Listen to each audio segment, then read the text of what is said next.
안녕하세요. 광교꿈의교회 성도 여러분, 저는 예배계획팀을 섬기는 유백현 전도사입니다. 오늘도 하나님의 말씀이 있는 바이블 브런치 시간에 찾아와 주신 여러분의 주님의 이름으로 사랑하고 축복합니다. 오늘 있는 바이블 브런치 말씀을 통하여서 내 삶의 변화가 일어나고 오늘 하루를 책임지는, 또 오늘 하루에 하나님의 은혜가 있는 귀한 시간이 있기를 주님의 이름으로 사랑하고 또 축복합니다. 오늘 같이 나누실 말씀은 누가복음 16장 1절에서 13절까지의 말씀인데요. 1절에서 11절까지 읽도록 하겠습니다. 제가 읽도록 하겠습니다. 또한 제자들에게 이르시되 어떤 부자에게 청지기가 있는데 그가 주인의 소유를 낭비한다는 말이 그 주인에게 들린지라. 주인이 그를 불러 이르되 내가 내게 대하여 들은 이 말이 어찌 됨이냐. 내가 보던 일을 세마라. 청지기 직무를 계속하지 못하리라 하니, 청지기가 속으로 이르되 주인이 내 직분을 빼앗으니 내가 무엇을 할까. 땅을 파자니 힘이 없고 빌어먹자니 부끄럽구나. 내가 할 일을 알았도다. 이렇게 하면 직분을 빼앗긴 후에 사람들이 나를 자기 집으로 영접하리라 하고, 주인에게 빚진 자를 일일이 불러다가 먼저 온 자에게 이르되 내가 내 주인에게 얼마나 빚졌느냐. 말하되 기름 100마리니이다. 이르되 여기 네 쟁서를 가지고 빨리 앉아 50이라 쓰라 하고, 또 다른 이에게 이르되 너는 얼마나 빚졌느냐. 이르되 밀 100석이니이다. 이르되 여기 내 쟁서를 가지고 80이라 쓰라 하였는지라. 주인이 이 옳지 않은 청지기가 이를 지혜롭게 하였으므로 칭찬하였으니, 이 세대의 아들들이 자기 시대에 있어서는 빛의 아들들보다 더 지혜로움이니라. 내가 너희에게 말하노니 불의의 재물로 친구를 사기라. 그리하면 재물이 없어질 때에 그들이 너희를 영접할 처소로 영접하리라. 지극히 작은 것에 충성된 자는 그것에도 충성되고 지극히 작은 것에 불의한 자는 큰 것에도 불의하니라. 너희가 만일 불의한 재물에도 충성하지 아니하면 누가 참된 것으로 너희에게 맡기겠느냐. 아멘. 오늘 읽으신 말씀은 불의한 청지기 비유입니다. 이 불의한 청지기 비유는 사실 다른 비유들에 비해서 조금 난해한 비유에 속합니다. 그래서 오늘 말씀이 길지만 처음부터 끝까지 읽어봤는데요. 이 비유에 등장하는 인물은 바로 불의한 청지기입니다. 그는 몰래 주인의 재물을 빼돌려서 자신의 사리사욕을 채웠습니다. 주인이 이 사실을 알고 그 청지기의 직분을 파면시키고자 했는데, 졸지에 직장에서 쫓겨나게 된 이 불의한 청지기는 앞으로 먹고 살 일에 대하여 대비책을 세우게 되었습니다. 그리고 그 청지기의 대비책이 오늘 본문의 주 스토리가 되는데요. 불의한 청지기가 생각해낸 방법은 주인의 차용 증서를 빼돌려서 채무자들에게 이 빚을 적당하게 탕감해 주는 것이었습니다. 그럼으로써 자신이 파면당 후에 자기가 그들에게 은혜를 베풀었기 때문에 그들 또한 나에게 도움을 줄 것이다 라는 것이 바로 이 대비책이었는데요.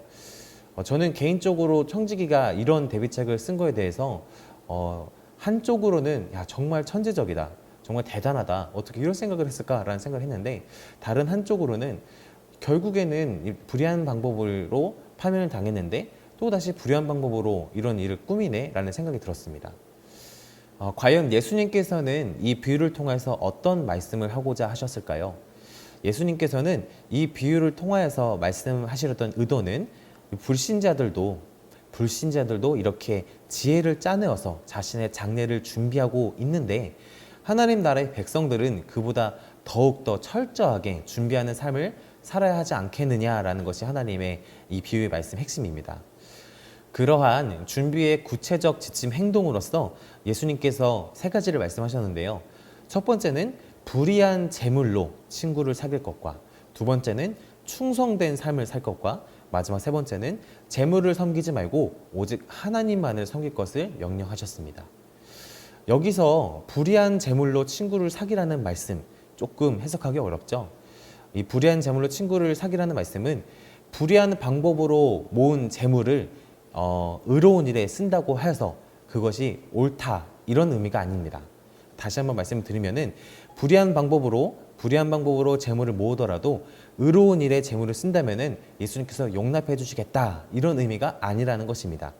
무엇이냐면은 재물 자체가 불의한 것이다 라는 뉘앙스가 훨씬 강한 것입니다.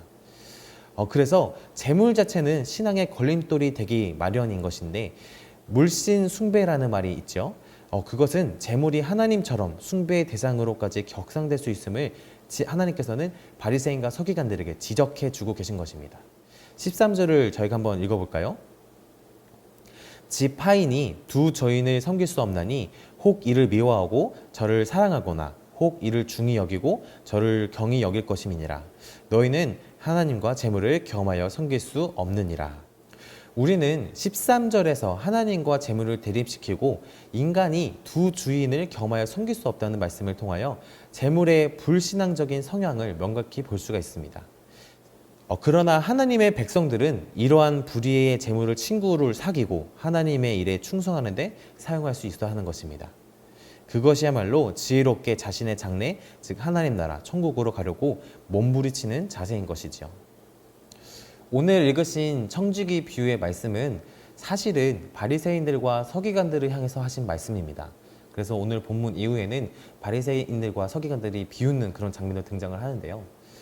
예수님께서는 이러한 오늘 비유를 통해서 행동을, 구체적 지침 활동을 세 가지를 말씀하셨죠. 그런데 크게는 두 가지로 좀 정리를 할 수 있을 것 같습니다. 첫 번째는 세상의 사람들이, 세상의 아이들들이 비록 예수님을 모르고 예수님을 위해서 하는 행동이 아니지만은 자신들의 장래와 가족들과 또 자신을 위해서 최선을 다해서 행동을 하고 최선을 다해서 활동을 하고 있다는 것입니다.